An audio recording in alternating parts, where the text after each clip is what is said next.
மனிதநேய ஜனநாயக கட்சிக்கு சிதம்பரம் தொகுதியும், தமிழர் தேசம் கட்சிக்கு நத்தம் தொகுதியும் ஒதுக்கீடு செய்யப்பட்டுள்ளதாக தகவல் வெளியாகியுள்ளது. கூடுதல் விவரணை செய்தியாளர் செலினா வழங்க கேட்கலாம். செலினா, திமுக கூட்டணி இருக்கக்கூடிய கட்சிகளுக்கு தொகுதிகள் ஒதுக்கீடு செய்யப்பட்ட நிலையில் தற்பொழுது எந்தெந்த தொகுதிகள் என்ற விவரம் வெளியாகியுள்ளது? கூடுதல் விவரங்கள்.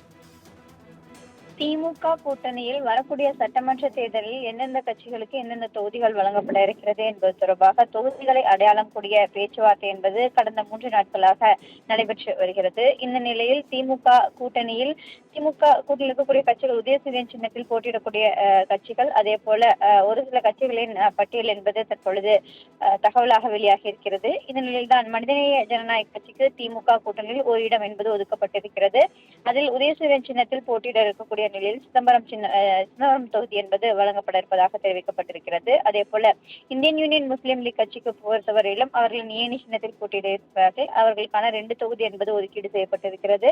வாணியம்பாடி, பாபநாசம் ஆகிய தொகுதிகள் என்பது வழங்கப்பட இருப்பதாக தகவல் என்பது வெளியாக இருக்கிறது. தமிழர் தேசம் கட்சியை பொறுத்தவரையிலும் உதயசூரியன் சின்னத்தில் போட்டியிடுகிறது. நத்தம் தொகுதி என்பது வழங்கப்பட இருப்பதாக தெரிவிக்கப்பட்டிருக்கிறது. மனிதநேய மக்கள் கட்சியை பொறுத்தவரையிலும் நாகப்பட்டினம், ஆம்பூர் ஆகிய தொகுதிகள் என்பது வழங்கப்பட இருக்கிறது. இந்த 2 தொகுதிகளிலும் உதயசூரியன் சின்னத்தில் போட்டியிட இருக்கிறார்கள். SDPI கட்சியை பொறுத்தவரையிலும் நன்னிலம் தொகுதி என்பது வழங்கப்பட இருப்பதாக தகவல் வெளியாக இருக்கிறது. SDPI கட்சியும் உதயசூரியன் சின்னத்தில் போட்டியிட இருக்கிறது. முக்குளத்தூர் புலிப்படை பொறுத்தவரையிலும் சிவகங்கை தொகுதி என்பது வழங்கப்பட இருப்பதாக தெரிவிக்கப்பட்டிருக்கிறது.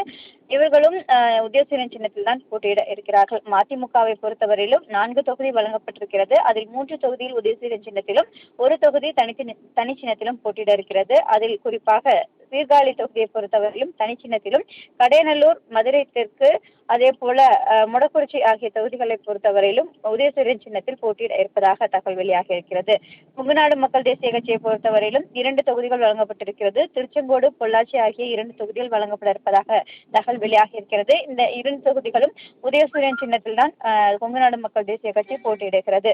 அதே போல இந்திய கம்யூனிஸ்ட் கட்சியை பொறுத்தவரையிலும் 4 தொகுதிகள் என்பது ஒதுக்கீடு செய்யப்பட்டிருக்கிறது. அந்த தொகுதிகள் என்பது குறிப்பாக தளி, பவானிசாகர், திருப்பூர் வடக்கு, திருத்துறைப்பூண்டி மற்றும் ஸ்ரீவில்லிபுத்தூர் ஆகிய தொகுதிகள் என்பது ஒதுக்கீடு செய்யப்பட்டிருப்பதாக தகவல் வெளியாகி இருக்கிறது. குறிப்பாக திமுக கூட்டணியில் உதயசூரியன் சின்னத்தில் 11 கட்சிகள் என்பது போட்டியிட இருக்கிறது. அதில் 7 கட்சிகளை பொறுத்தவரையிலும் ஒவ்வொரு தொகுதி என்பது வழங்கப்பட்டிருப்பதாக தெரிவிக்கப்பட்டிருக்கிறது. மேலும் 70 தொகுதிகள் என்பது திமுக கூட்டணிக்கு தற்போது வரையிலும் வழங்கி இருக்கிறது. 164 தொகுதிகளில் திமுக தனித்து போட்டியிடுகிறது. அதே போல உதயசூரியன் சின்னத்தில் 175 தொகுதிகளில் போட்டியிட இருப்பதாக தெரிவிக்கப்பட்டிருக்கிறது. இன்று அல்லது நாளைக்குள்ளாக அனைத்து கூட்டணி கட்சிகளுடனான அந்த தொகுதிகளை அடையாளம் காணக்கூடிய பேச்சுவார்த்தை என்பது நிறைவு செய்யப்பட்டு திமுக கூட்டணியில் இருக்கக்கூடிய கட்சிகளின் தொகுதிகள் என்பது வெளியிடப்படும் என்று எதிர்பார்க்கப்படுகிறது. அதற்கு பிறகாக திமுக வேட்பாளர் பட்டியல் என்பது ஓரிரு நாட்களுக்குள் வெளியாகும் என்று எதிர்பார்க்கப்படுகிறது. செலினா, தகவலுக்கு நன்றி.